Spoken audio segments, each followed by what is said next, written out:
Hey guys, Ben here, and welcome back to another video. This is another Photoshop video on this channel, and today I'm going to be teaching you guys how to begin with Photoshop if you're a beginner.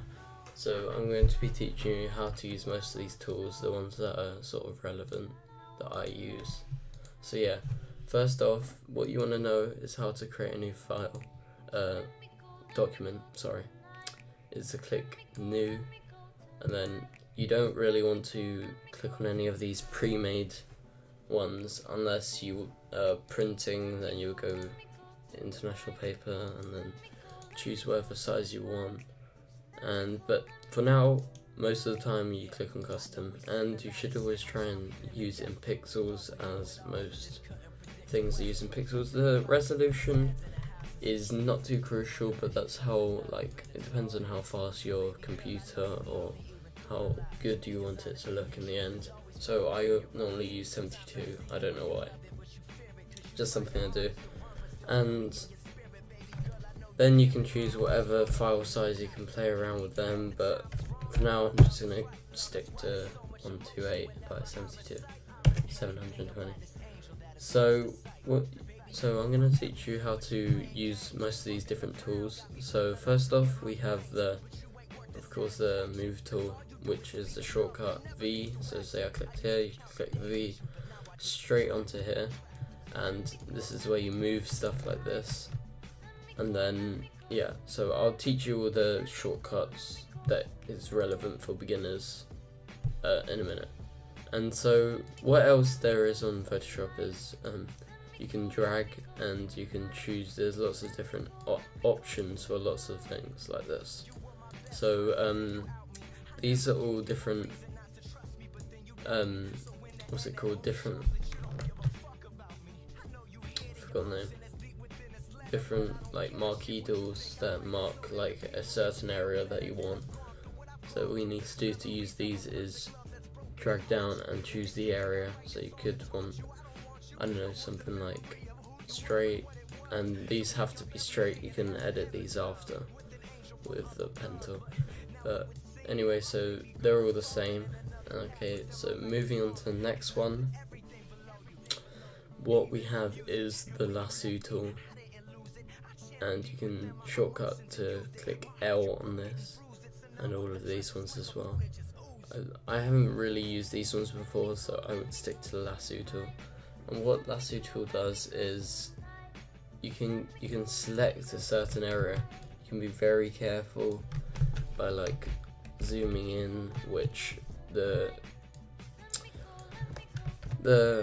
keyboard shortcut for that will be on the screen currently to zoom in. But what you can do is just select certain areas, I don't know, and just choose whatever you want, whatever you have here. So that's the lasso tool. Next we have the magic wand tool, which is shortcut W, same as the quick selection tool. So what this does is, let me just, I don't know, get a picture.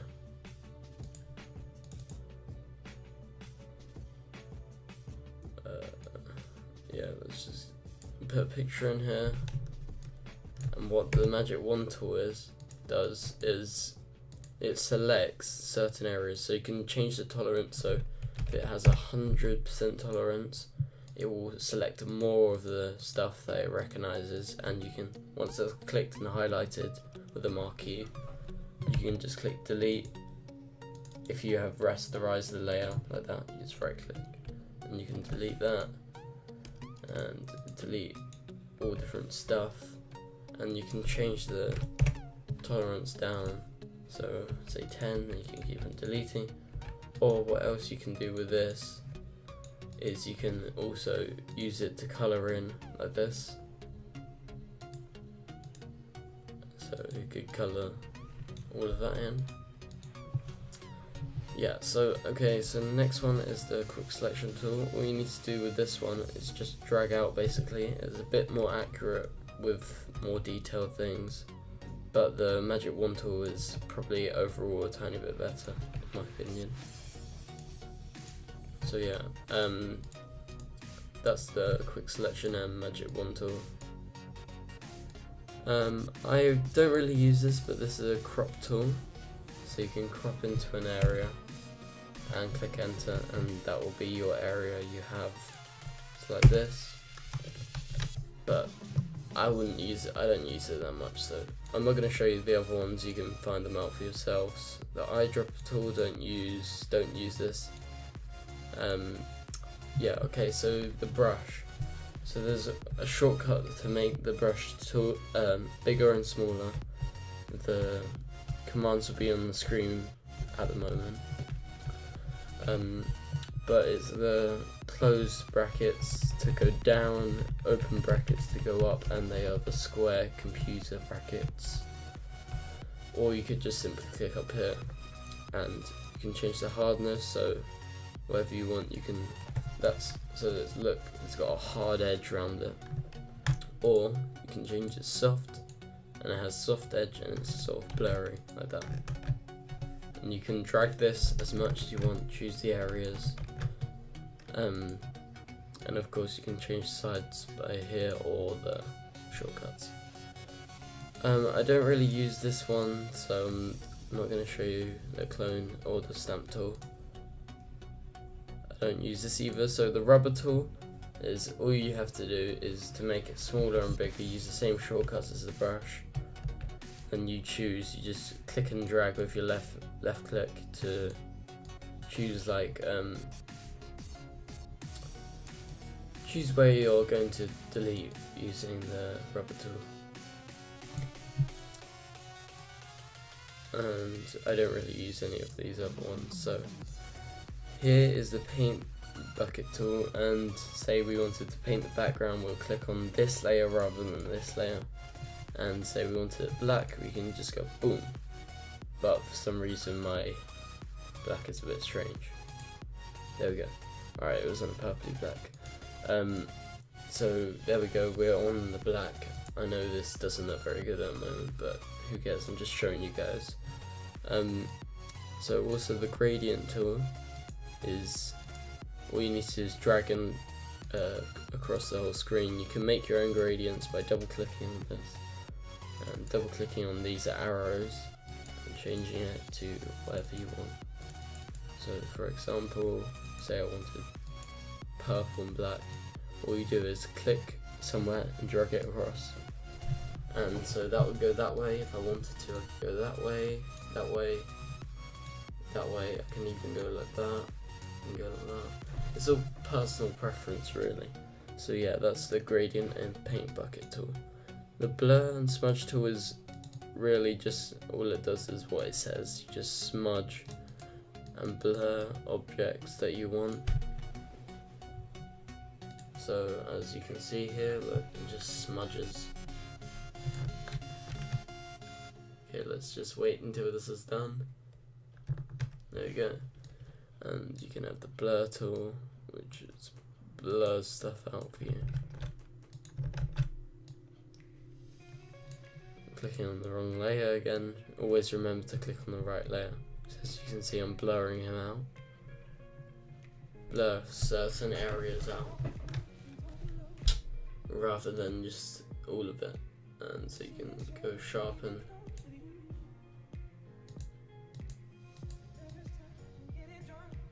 And just make them super sharp, but that's not too good. Don't really use them much. And obviously the zoom arrows, the dodge, sorry. And there's obviously the burn tool, which just burns. Just makes it a bit darker. I don't really use those either, and this is the really good one. So with the pen tool you can be very detailed and stuff. You can go into certain areas and you can bend it and go like this. To bend, you just hold drag down. Say I wanted to delete that blurriness there, I can just make a selection once I right click. I know it's going to look a bit off-putting with this, but it doesn't matter. You can just personal preference, just blur out after, and then you can go back on the pen tool and bend it around. It's just whatever you want suits it. Make selection and delete. And then we can blur this again, maybe to make it match in. So basically, you can use a combination of all of these to make it look like it's fitting in, and you've deleted the stuff you wanted. And I don't really use the other ones in the pen tool, and neither with the horizontal text tool, which you can click T as the shortcut. And all you need to do for this is just drag out like this. Just drag out, and I'll show you one more time. Like this. Then you can change how big or small it is. Say I wanted it this big, you can say blah blah blah. And it's a bit blurry because I'm zoomed in.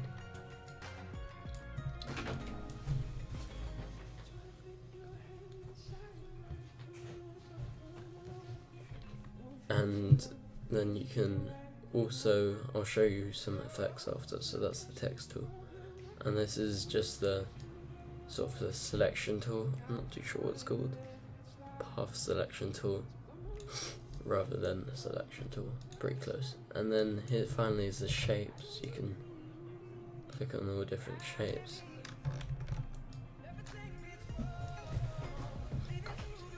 No, never. And you can go on the custom shapes and choose the shape you want.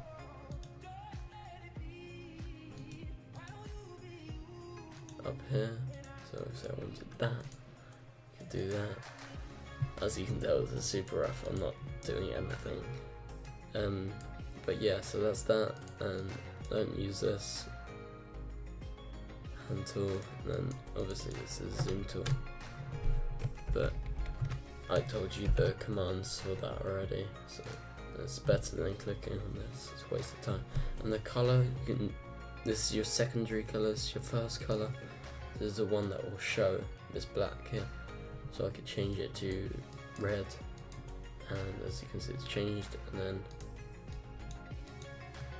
I'll show you, so the brush has changed, now it's red, and you can just, I don't know, mess with it, mess with everything. So yeah, this brings me on to the over here by the layers, in the layers section. So we've said all of this.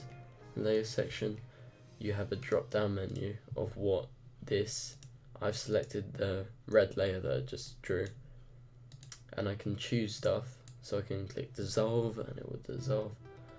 I can click darken. I'll just show you all of these. It's personal preference, just pick any of them. Some look better than the others, some don't, some look good, some look bad. Yeah, overlay, so all different ones, they really do what they say basically. So vivid light, linear light, overlay means like over the top of it, so it's gonna obviously blend in a bit. And difference, just mess around with all of these basically. So say I wanted that, I can come over to the opacity, which means like how much you can see it. So say I barely want to see it, so just a little tint. You go, I don't know, 17, as you can see there's like a blue, like a purpley line here. And yeah, so also I was going to show you on the text. So to delete something, you can just click on the layer and click delete on your keyboard. And the effects for text and objects you need to rasterize first. So you can click here and rasterize type, and now it's usable to warp and change. And you can, I don't know, you just mess around with this. So stroke, say I wanted a stroke, then you can have a bevel and emboss, just muck around with all the settings. So you can see, look, just change everything to your personal preference. Drop shadow, it will do what they say. Like I said, you can change the angle of everything.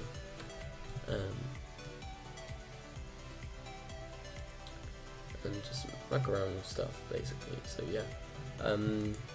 What else is there? You can go and fill how much colour you want in it. So you can see this changes. This is to add a new layer. This button here, create new layer, like it says. This is to group something, so you can drag your stuff into a group and it will just group it up. Double click to rename it group. And this stuff is a bit more tricky. I wouldn't mess with this if you're a beginner. So yeah, that's basically it for this video, guys. All of this stuff is pretty self-explanatory. And so thank you guys for watching, and hope this helped you guys learn how to do the basics of Photoshop. Maybe I'll do a more advanced version in the future. But for now, I will see you guys later.